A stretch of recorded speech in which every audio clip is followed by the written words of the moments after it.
Welcome to our channel. Today we how to backup Signal messages securely on Android, full guide step by step clearly. Start by opening the Signal app on your Android device. Tap on your profile icon located in the top left corner of the screen. Scroll down to the bottom of the settings menu and select Chats. In the Chats menu, find the option labeled Chat Backups. Tap on Chat Backups to access the backup settings. You will see a notification about the backup feature. Read this carefully. If you agree to the terms, toggle the switch to enable chat backups. Next, select Create Backup to initiate the backup process. A pop-up will prompt you to create a password.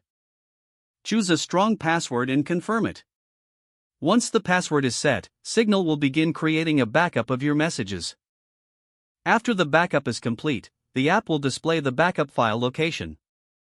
Make a note of this location, as you will need it for restoration in the future. To ensure your backup is secure, transfer the backup file to a safe location. This can be done using cloud storage or an external storage device. Consider encrypting the backup file for added security. If you wish to restore your messages later, install Signal on your device without opening it.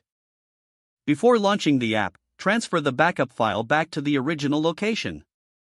Open Signal and follow the prompts to restore your messages.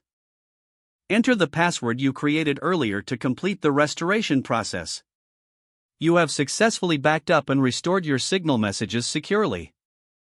If the page does not load, refresh the browser or try again in a private or incognito window.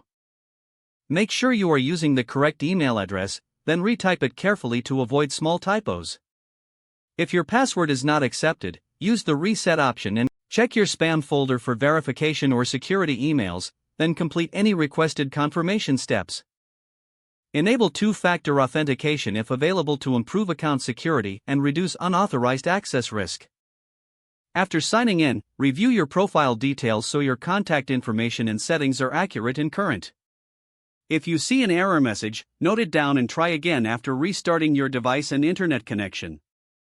Log out when you finish, especially on shared devices, to keep your account and payment information secure. Don't forget to like this video and subscribe to our channel for more step-by-step tech guides.